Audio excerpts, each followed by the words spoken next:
Hey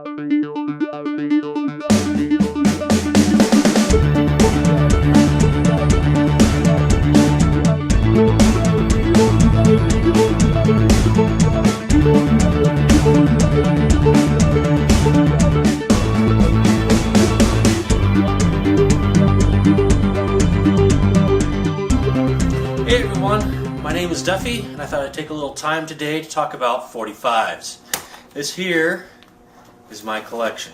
All three boxes here of all the 45s I have so far, over 240 and so far, and slowly keeps growing. I've been adding some the past few years. I've always had a collection that I've taken with me wherever I move to. Same with my vinyl, which is in another room right now, but I'm not talking about vinyl LPs, I'm talking about 45s. And there's a reason in particular for it, because this past weekend, a couple days ago, my wife and I were at an estate sale, and we saw a particular turntable that they had for sale, and it was really cheap.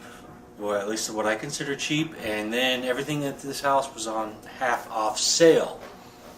So I was kind of hemming and hawing about it to in my mind, thinking, should I get it? Should I get it? Apparently, it didn't work. Well, I should actually show you what I have. So let me take these down. Take down all my records.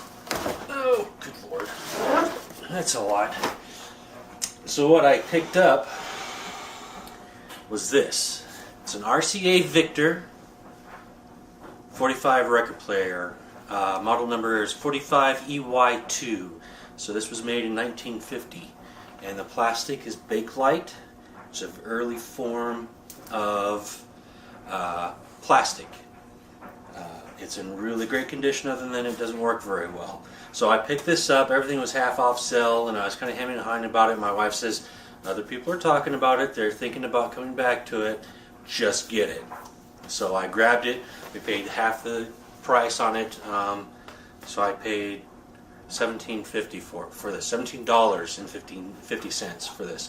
I did plug it in. I got the platter to spin a little bit here when I turned it on, but you can also smell electrical smell, so there's something definitely wrong electrically about it. This thing is in immaculate condition. I mean, let me lift this up a little bit. I know I can't zoom in right now. I kind of cleaned it up, trying to dust it a little bit. I used a little glass cleaner, which is perfectly fine to use on the Bakelite. I don't really need to go through and polish this up anymore. I mean, it's just an amazing piece right here. I mean, a little dirty. Like I said, it doesn't work properly as of yet. It needs a new cartridge and needle. So I picked it up. Now, I've watched enough videos in the past to know that a repair on the electronics, and it also needs some mechanical. I couldn't get this to do the automatic record change. When you have this on, it's a tube amp on this one, so you have to let the tubes heat up. So you turn it on and let it spin. This spins like this all constantly, and your records sit up on top of here. And then when you hit this, it'll play, drop it, you'll play it, and then once the record's done, it'll come over, drop another record, and so on and so forth until it goes through all the records. And you can get quite a nice stack on here. I'm not sure how many as of yet. So my intention is to repair this. Having to go through and watch and look for repair. I got to look for repair manuals. I found some online, both mechanical, because I've got to make sure this can work properly, as well as electrical. This runs on 3 tubes, as well as it's got some of the old paper capacitors. They call them caps in the electronic community. You have to replace all the caps on this one, and then we'll see what else we've got to do with this. But hopefully I can make this run. If not, it still looks wonderful. I mean, there's no cracks in this thing. There's no blemishes that I can find, as far as the Bakelite itself. This is really great condition. I was going to talk a little bit about the history of the 45s. 45 RPM records, which everybody should know, and if you don't, you know, they're the 7-inch records, were first introduced by the RCA Victor Radio Corporation of America, RCA Victor, back in 1949. And they first announced it in February of that year, but they didn't, and it was 11 years that they were working on coming up with something better than the old 78s, which were noisy to begin with. So in '49 they said they were going to make this. It wasn't until later in the year that they actually released a player, and then they started releasing their first records as well. I think the first one record, and I can't remember exactly what it was off the top of my head, was a country record. Now RCA, being the creator of this, also started, of course, printing the 45s, and they were all color coordinated. Unlike what we have now, each record had a particular color. So this one here is a nice green. This one is for country and western. If you had a popular record, and I guess the beauty is in the eyes of the beholder, you end up having a black record, like so. This is Elvis Presley. This was a few years later after this 45s were created, but you get the idea. They also used, and I'll show you some pictures, they also used red for classical. They had yellow for children's, a midnight blue for popular classical, and I'm not sure what they distinct from the popular classical to the classical, of course, which is the red. Country and western we already covered, which is the green. If it was an international, again, you know, when it comes to popular records, you know, some of these guys are from overseas, but if it was an international, it was sky blue.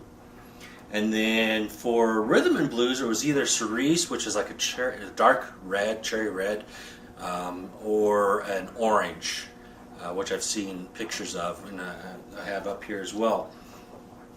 So what they did is they sent these out mainly to the disc jockeys and retailers, and they had, you know, ads, and there's a lot of ads. Well, I shouldn't say there's a lot of ads, but there's some cool ads out there that you can still find on the internet. And of course, I'm showing you here some of the ones that I have found on the internet. So it's kind of interesting with the history of that. This particular model was released about 1950, and then of course they've had models that have come after this. They had home entertainment centers that were more of what you would consider like the big wood cabinets, got the radio in it, and then you had a turntable there. They were in competition with the other format, which was long play records. They thought this was better. You get actually a better sound quality off of 45s because the disc moves faster. So you don't, if there's a lot of dirt in there, you don't really necessarily hear it. The needle on these things for a long time were ceramic. And like today's turntables, and of course what came later after models like this, they end up being magnetic coiled pickups. This is ceramic. So something else I wanted to mention is, well, what if I wanted to pick up an album? I wanted to hear a full album. Well, of course, this is from Capitol. Capitol got into the 45 business. A lot of them did get in 45s after it became famous, but it was RCA that started it first. If you wanted an album, they would also put this into a box set like this, and then you would have all your 45 for the whole album in your box set. Some of them definitely would have covers for these. This particular one doesn't have a cover, but you could buy the album and put it on here and run it all the way through, and that's how you would listen to it. This didn't last as long. Once turntables were made to play not only 45s, but they were also able to play 33s, and for a long time the 78s, so you could play different formats on one turntable.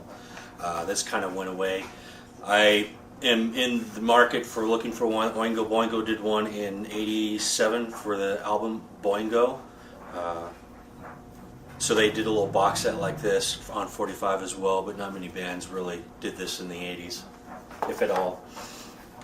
So what I'm going to do right now is I'm going to take this apart as best I can to see, not to do any repairs. That's going to be another video, but I want to take this apart.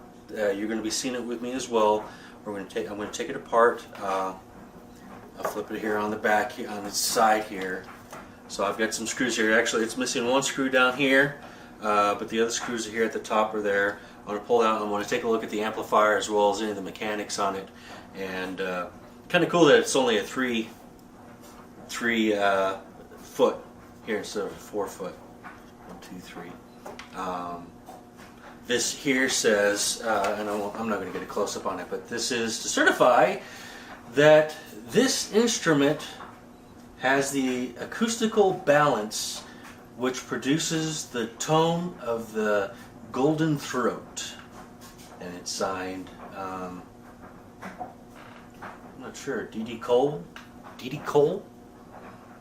So that's what the bottom looks like, and this paint actually is part of that. I've seen other pictures with this kind of thing going on. So up here is just the the model number here, the serial number, and all the UL stuff here. It's a 115, 60 volt, 50 watts. So it's mono. It's a mono speaker, and well, let's start getting to pull it apart. Alright, so here we go. Nice little shot here. I don't know how well this is going to get pulled off. I've never opened one of these before, so this is the first time. As I mentioned, there's a screw missing, which I'll have to find some kind of replacement once I get it back all together. But for the time being, we'll just remove the other 3. I'm not sure how far I can get this apart. I was hoping to make this easy. And that's just a... Thought it'd be longer than that.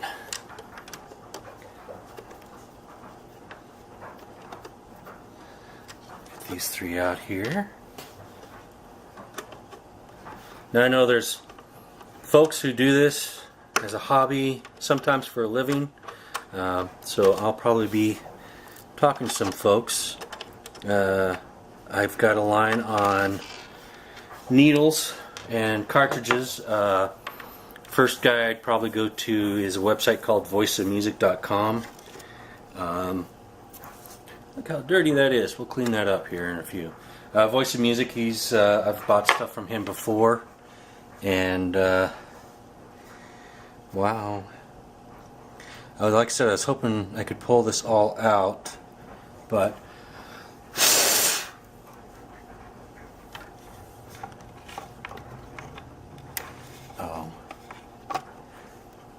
that's this rubber here that feels really hard. It shouldn't feel hard.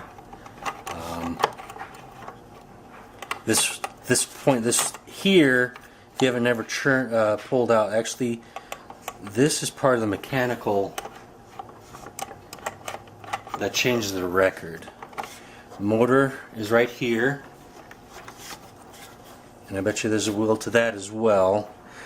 The arm is here. This is what controls the arm, is this here.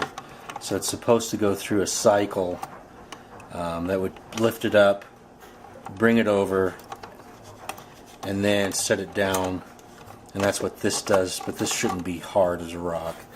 Of course, we got the amplifier here. The speaker would be up here. I'm not going to pull the amplifier out just yet. This is the transformer, 3 tubes. I have to look those up. Let me flip this around real quick. Okay, so I probably have to pull apart this to get at the rest of it, because all I have is the transformer and the 3 tubes. The tubes insofar look fine. I have no way to test tubes. I wanted to find somebody who could do that for me. Inside would be the capacitors, so that would have to be taken apart, and I'll need, it looks like that's a little loose too.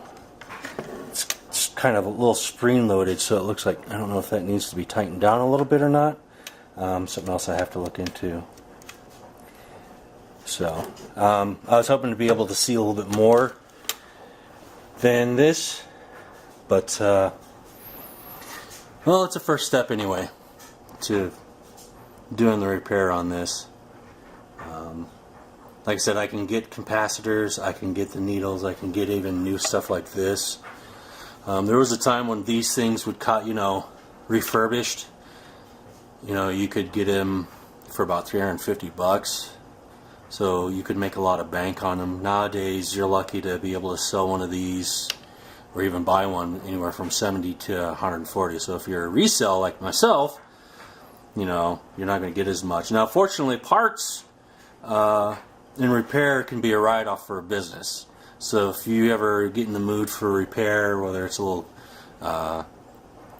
cassette player, personal cassette player like a Sony Walkman, and you replace the belt on it or anything else on that one, to something like this, it can be a write-off for a business. So I'm going to write off. I know someone on eBay was selling capacitors for this model of record player, and they wanted $40, but I could always go and order them myself. It's just that they've gone through the motions of buying the capacitors that you need, and then put it in a package, and then you buy them. So it might be a little similar. voiceofmusic.com, they've got mechanical parts as well. I'm not sure how much that would all cost without tearing this all apart. And then needle and stuff, I'm not sure how much that would cost, but I'd have to get the arm off. I have to have this arm taken completely off, so I can get to the underside, and where you can't work from it from this point of view. You have to have this off, so it's going to be a complete strip down. So it's going to take me a little bit to do that, but I'm planning on making a video for it anyway.